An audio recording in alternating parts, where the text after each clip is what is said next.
बड़ी खबर आपको बता दें, इजराइल के पीएम की ज़ेलेंस्की से बात हुई है। इस वक्त की बड़ी खबर, कल से अब तक 3 बार बात हो चुकी है।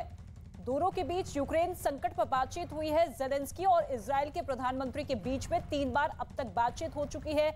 जिस तरीके की स्थिति बनी हुई है यूक्रेन में, जिस तरीके का संकट लगातार गहराता हुआ नजर आ रहा है, मौजूदा स्थिति को लेकर दोनों के बीच में बातचीत हुई है।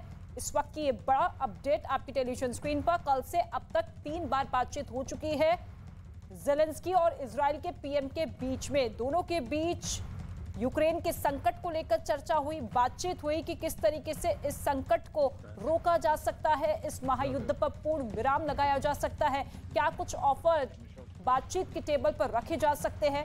दोनों देशों के बीच में ये बातचीत हुई है। कल से लेकर अब तक यानी कि 24 घंटे में 3 बार बात हुई है इजराइल के पीएम और ज़ेलेंस्की के बीच में। ज़ेलेंस्की ये स्पष्ट कर चुके हैं कि वो झुकेंगे नहीं, रुकेंगे नहीं। अगर रूस की सेना इसी तरीके से हमला कर रही है तो उसका मुंह तोड़ जवाब भी हम देने को तैयार है। लेकिन दूसरी ही तरफ मध्यस्थता का रास्ता खोजने की भी कोशिश ज़ेलेंस्की करते हुए नजर आ रहे हैं। बातचीत के टेबल पर जिस तरीके के ऑफर रखे थे उन्हें ठुकरा दिया गया, लेकिन अब कई ऐसे देश हैं जब मदद के साथ साथ उनसे बातचीत कर रहे हैं, पुतिन से भी बातचीत कर रहे हैं, मनाने की कोशिश की जा रही है। लेकिन इसके बावजूद लगातार यूक्रेन के अलग अलग शहरों पर हमले तेज होते हुए दिखाई दे रहे हैं।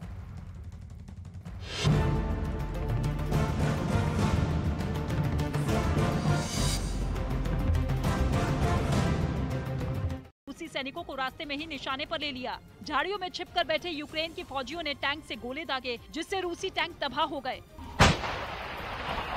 गोलीबारी की वजह से वहां से आग के ऐसे शोले उठे कि देखने वालों के रोंगटे खड़े हो गए। वो इलाका पूरी तरह आग और धुएं से ढक गया। जान बचाने के लिए बाकी बचे रूस के सैनिक अपने टैंकों के साथ वहां से भाग खड़े हुए, क्योंकि यूक्रेन की तरफ से छिपकर हो रहे हमले के आगे रूस के सैनिक भी टिक नहीं पाए। दावा है कि जंग के दौरान कुछ जगहों पर रूस के फौजियों पर यूक्रेन के सैनिक टूट पड़े, जिसकी कुछ तस्वीरें यूक्रेन के रक्षा मंत्रालय ने जारी की। बताया गया कि ये मिकोलाइव शहर की सड़क की तस्वीर है, जहां एक दिन पहले सीधी लड़ाई हुई तो रूस के सैनिकों को पीछे हटना पड़ा और जो पीछे नहीं हटे उन्हें रॉकेट लॉन्चर से टैंक समेत उड़ा दिया गया, जिसके बाद सड़क पर हर तरफ युद्ध का भयानक मंजर नजर आया। सैनिकों के शव और टैंक सब इधर उधर बिखरे दिखे। जवाबी कार्रवाई से गदगद ज़ेलेंस्की ने वीडियो के जरिए अपने सैनिकों का हौसला बढ़ाया। इसके साथ ही उन्होंने रूस के हर हमले का जवाब देने की बात भी कही। यूक्रेन के एक विपक्षी नेता ने तो यहां तक दावा कर दिया है कि ज़ेलेंस्की यूक्रेन छोड़कर भाग गए हैं और वो पोलैंड में अमेरिकी दूतावास में छिपे हुए हैं। एक दिन पहले रूस की मीडिया ने भी ऐसा ही कुछ दावा किया था। और अब फिर राष्ट्रपति वोलोदिमीर ज़ेलेंस्की के देश छोड़ने की खबर आई। यूक्रेन के विपक्षी नेता और रूसी मीडिया ने दावा किया कि ज़ेलेंस्की पोलैंड के अमेरिकी दूतावास में छिपे हैं। ये दूतावास यूक्रेन की राजधानी कीव से करीब 780 किलोमीटर दूर पोलैंड की राजधानी वॉर्सो में है। दावा तो ये भी है कि वो अब पूरी तरह अमेरिका की सुरक्षा में है। कुछ दिन पहले अमेरिका ने ज़ेलेंस्की को एयरलिफ्ट करने का प्रस्ताव भी दिया था, जिसे उन्होंने ठुकरा दिया था। लेकिन ज़ेलेंस्की के देश से भाग जाने की खबर ऐसे वक्त में आई है जब वहां की राजधानी कीव से महज 13 किलोमीटर की दूरी पर रूस के फौजियों का काफिला राजधानी पर कब्जे के लिए खड़ा है और रूस की मिसाइलें एक के बाद एक कई शहरों पर कहर बनकर टूट रही हैं। हालांकि इन खबरों के बीच ज़ेलेंस्की सामने आए, वीडियो लिंक के जरिए यूरोप के देशों से मदद की अपील की। इसके साथ ही यूक्रेन ने विपक्षी नेता और रूस के ज़ेलेंस्की के देश छोड़ने के दावों को झूठा करार दिया। यही नहीं, यूक्रेन के पूर्व प्रधानमंत्री ने तो यहां तक कह दिया है कि ज़ेलेंस्की कीव में ही मौजूद है और वो भी ऐसे बंकर में जहां रूस के परमाणु हमले का भी कोई असर नहीं होगा। इससे पहले भी ज़ेलेंस्की के देश छोड़कर भागने की रिपोर्ट सामने आई थी, जिसे उन्होंने खुद खारिज किया था। और इन सब चीजों के बीच यूक्रेन के खार्किव में रिपोर्टिंग के दौरान ही एक इमारत पर रूसी विमान ने बमबारी शुरू कर दी। यह हमला उस वक्त हुआ जब सोशल मीडिया के लिए वहां की एक इमारत में रिकॉर्डिंग की जा रही थी।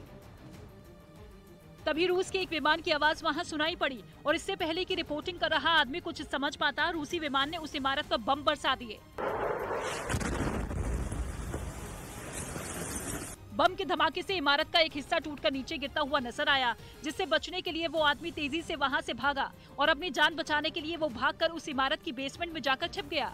यूक्रेन के इस दूसरे सबसे बड़े शहर पर रूस लगातार मिसाइलों, रॉकेट और बम से हमला कर रहा है। और इसी तरह रूसी सेना ने यूक्रेन के चर्निव शहर में कब्जे के लिए हमले लगातार तेज कर दिए हैं। वहां रूसी मिसाइल, रॉकेट और बमों का हमला दिन रात जारी है। जिसकी एक तस्वीर चर्निव के एक इलाके से सामने आई, जिसमें दिखा कि रूस ने एक इमारत पर बमबारी की, जिससे वहां भयानक धमाका हुआ। इस धमाके की रोशनी ने रात के अंधेरे को कुछ देर के लिए पूरी तरह खत्म कर दिया। इसकी गूंज चरनिव में कई किलोमीटर तक सुनाई पड़ी। इस बीच यूक्रेन की सेना ने एक वीडियो भी जारी किया, जिसमें दिखा कि रूस ने चरनिव के एक दूसरे इलाके में रॉकेट से हमला कर जमीन पर बड़ा गड्ढा बना दिया। इस धमाके के बाद उस गड्ढे में लगी आग कई घंटों तक जलती रही।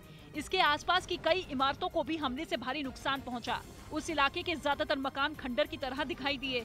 इस दौरान वहां राहत और बचाव का काम भी जोर शोर से जारी रहा। इसके साथ ही दमकल कर्मी अलग अलग इलाकों में लगी आग को बुझाने में जुटे रहे। वहीं चरनिव शहर में कई जगह पर रूसी मिसाइलें जहां तहां गिरी नजर आईं।